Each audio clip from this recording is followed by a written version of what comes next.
Hello, everybody. I'm Logan Crawford, and this is the award-winning TV talk show right here on Ebru Fresh Outlook. Bernie and Ted. No, it's not the name of an indie film, but the winners of the Wisconsin primary. Whoever thought the Wisconsin primary would mean anything? Bernie Sanders once again defeats Hillary Clinton, and Texas Senator Ted Cruz scores a big victory that'll make it harder for Donald Trump to collect the 1,237 delegates needed to secure the GOP nomination. Now all eyes are turning to New York, which usually doesn't mean much when it comes to primaries. Let's say hello to Bill Rosenberg, political science professor at Drexel University, Jim McCarthy, certified financial planner at Directional Wealth Management, and joining us live via our DC connection, Jim Pearce, director of portfolio strategy at Investing Daily. Bill, you are our politics guy, so I will start with you. What's the headline here? So many weeks into primary caucus season, and we still don't have really a clear frontrunner on either side, although, of course, that can be debated. Well, I think one of the things we have to recognize is that the whole process is a very drawn-out scenario. And if we choose any period of 2 or 3 weeks, you think that the world is going one way and then it's going another. We've just come off of a few weeks where Bernie Sanders has won everything. And before that, we had a period where Hillary Clinton won everything. Now we're swinging the pendulum back, and for the next 5 or so primaries, it looks like Hillary Clinton's going to come out on top. But remember, in the Democratic Party, everything's proportional. So both of them are going to accumulate delegates, which only helps Hillary Clinton. On the Republican side, we also are seeing a scene play out where Trump is going to be winning, but Trump's in winner-take-all, or almost winner-take-all. So he's going to extend his lead, and we have Trump pleading his case in a quiet way to say, even if I don't get all of those 1,237 delegates, if I'm close, you should give it to me anyway, when he actually is less electable than John Kasich. As far as we know, John Kasich is kind of like the fly in the ointment at this point, Jim. He has won one primary out of 30 or 31 primaries.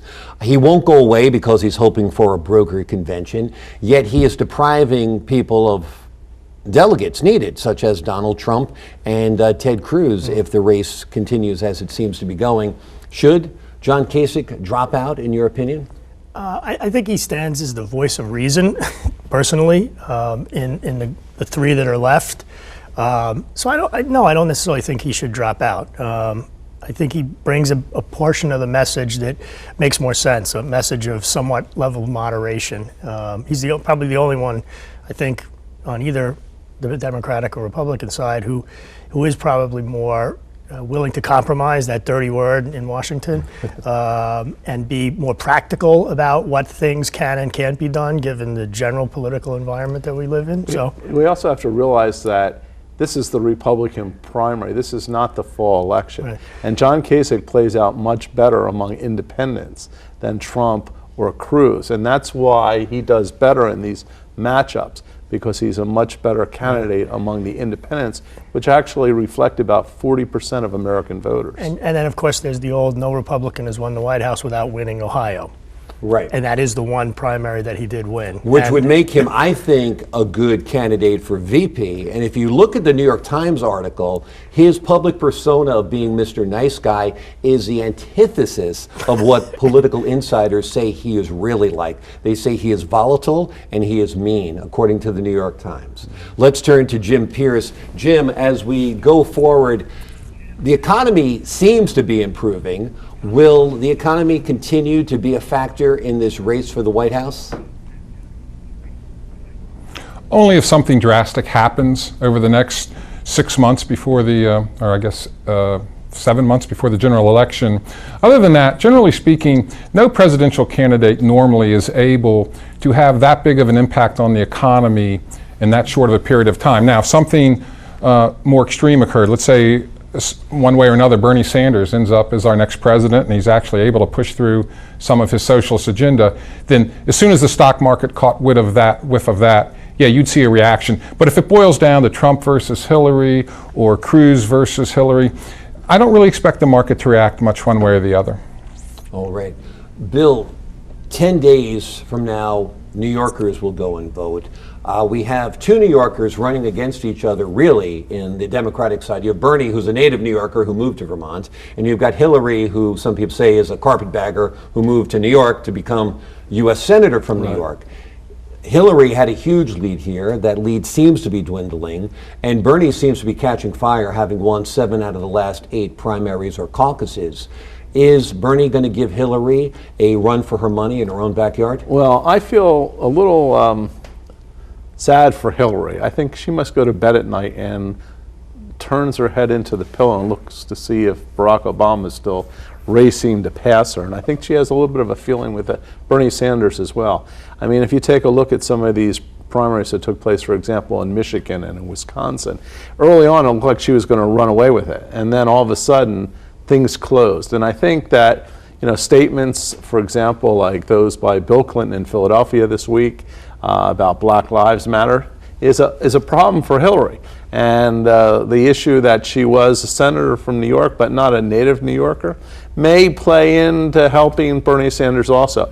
But I think what we have is basically a race that's going to come down to the final question of what's going to happen with those superdelegates. Are those superdelegates going to look at Hillary and say, she could win and we got to get behind her? Or is it that they think that Sanders could win and he would be a stronger candidate? And that's what some of the polls are showing right now. Jim, I think there's going to be an uprising if Bernie wins the lion's share of the regular delegates, and then the superdelegates, as Bill points out, say, no, we want Hillary. Then the will of the people has been usurped. And that seems undemocratic, particularly for a Democratic Party. What do you think?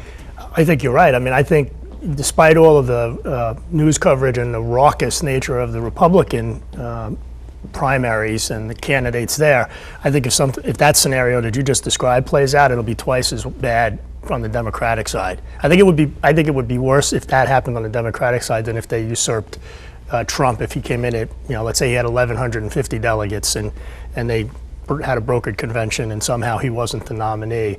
In part because he's not so soft and cuddly like Bernie Sanders. But it'd also be really hard for Sanders. The reality of the math is for him to be up in terms of elected delegates. Right. I'm looking at elected really delegates close. right now. It's basically 1,000 to 1,200 from what I've seen if you minus the super delegates. Right. That's not a huge spread. Yeah, but what happens is in every one of these states, it's proportional. So Hillary's going to win a lot of delegates in every remaining state, and so is Bernie Sanders. Yeah, exactly. But Bernie also could take New York. Yeah, but he won't win. He won't win by a huge landslide. He won't get a lot more. 200 vote disparity will make a difference. But I personally think that if he does somehow win New York, then that's going to swing some of those future states like Pennsylvania down the line that could, in fact, bring that 200 or whatever the actual number is, may bring that closer. Even though they're both winning delegates, at some point, if he's winning more than her, he's going to erode that lead. Absolutely. Then he'll truly. And I think New York momentum. I think New York's a big linchpin state. If he's in that state, then it's going to really swing things going forward. Let's get Jim Pearce in on the conversation. Jim, one name we have not been talking about this afternoon, is Donald Trump. Which is very odd because usually every conversation about politics begins and ends with Donald Trump. So is our conversation in and of itself showing that Donald's prowess among the electorate is waning? I think so. Also, you know, it's interesting, you were talking about Kasich earlier, and if you looked at the map state by state of those primaries, Kasich, of course, only won the one state, but if you look in a lot of the states, he tended to win the districts around the state capitals or where there was a lot of white-collar business. In other words, he was very popular or more popular with the higher educated crowd and the more moneyed crowd within those states, and Trump was actually doing very well in the more rural and less educated areas. You would think it would be the other way around. So part of it, I think, is that people are starting to now realize, hey, this is serious, and you know, Trump's disapproval rating with women is just so high that mathematically and I'll defer to the other members of the panel on this, but from what I understand, mathematically it's almost impossible for him to overcome that if he were to run in the general election. By the way, you mentioned Kasich about the article not being as nice a guy as he comes across. My phone lit up yesterday with from a text from a bunch of friends of mine who are in the business community about a video of Kasich hassling a police officer that just showed up on YouTube yesterday. So now that's out there, and so that might swing some people who were leaning towards Kasich to come back maybe in Trump's direction. Interesting points, Jim. The other thing, if I may, is Donald's level of the electorate, as you called it, has roughly always been 30 to 35%. He's even in the ones that he's won in those early states, he was winning because there were 22 or 222 candidates splitting that vote. He's never really eclipsed that 30-35%. Actually, he did go up in the 40s. He didn't really eclipse 50%, right. Which is really the threshold that would say he would match up and beat anyone else. But so I don't necessarily know that he's waning per se. I think he's going to still have his 30 to 30. Maybe he gets 40 in some states following, but he's never been. He's been the dominant character by default, if you will, because it was such a fractured. I would also say that he's a little bit sly like a fox. I mean, the bottom line is when he opens up his mouth and does anything, it's almost always yielding him negative coverage, which helps him. But by him not being the dominant story, he could easily kind of glide into the nomination or very close, and he doesn't risk a lot. If he continues to be the person who's got the large voice, the angry voice, he could slip up like he did over the last 2 weeks, and it could cost him the election. So it might be almost a conscious strategy to be a little bit more quiet, a little bit more tame, to look a little bit more presidential so that he just glides in. Do you think it's time, Bill, for a third party? You've got the Democrats being hijacked, in my opinion, by socialists. You've got the Republicans being hijacked, in my opinion, by reactionaries.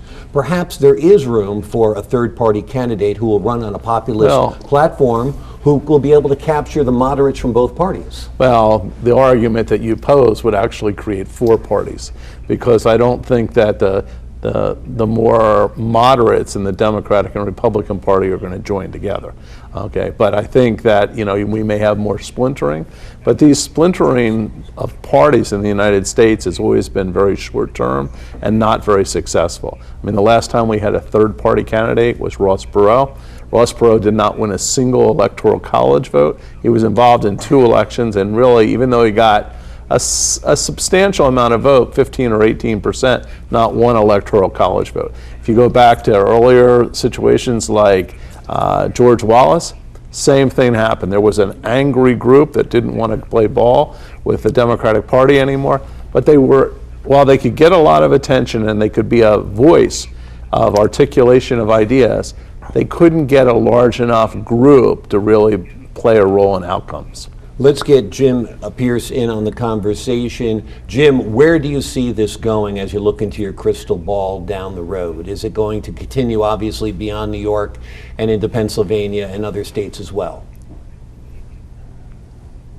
I think so. Again, going back to the point I made a minute ago, Trump mathematically would have a very difficult time winning the general election against Hillary, assuming that's who wins. Now, if it's against Bernie, that's a different story. But against Hillary, she's almost assured of winning, provided no skeletons pop out of the closet. I think we're looking at a open convention. And by the way, I just got done reading the excellent biography of Thomas Jefferson, The Art of Power. This isn't new, guys. Jefferson's nomination was very much an open convention with I don't remember how many votes, but many votes before he finally won the nomination, and there was a lot of deal making going on then. So this has been going on since the beginning of this country. All right, Jim Pearce, thanks for your time. Jim McCarthy, let me give you the final word. Who are the nominees going to be? What is the race going to look like going into November? I have no idea. Of course, I give you the loaded question, your final question. I have no idea. My sense is that you're going to get a scenario where it's going to be Hillary and then probably Cruz, and because of that, you're going to have an extremely low turnout because both sides, the aisle. Bernie's followers are not going to come out necessarily and support Hillary, and obviously Cruz has got a whole bunch of issues that he's dealing with as well. I mean, that's my sense. I could be dead wrong on that. Let's get Bill in on the final word as well. This is not a preference of who I like, but I would assume that it's probably going to be Hillary versus Trump. I would also clarify something that was just said a moment ago. Actually, Bernie Sanders does better against Trump than Hillary does against Trump. So Hillary's got very high negatives with women as well. But again, over it's 50%. it's the same issue about independent voters. It depends on who the electorate for the primaries is not the same electorate in the general election. Not only are independents generally not involved, but the people that are engaged in voting in general elections are a different constituent group than the people who vote in primary elections. All right. Bill Rosenberg, Jim McCarthy, Jim Pearce, thanks so much for your time. When we come back on Fresh Outlook, a global political scandal that is exploding right now. More on that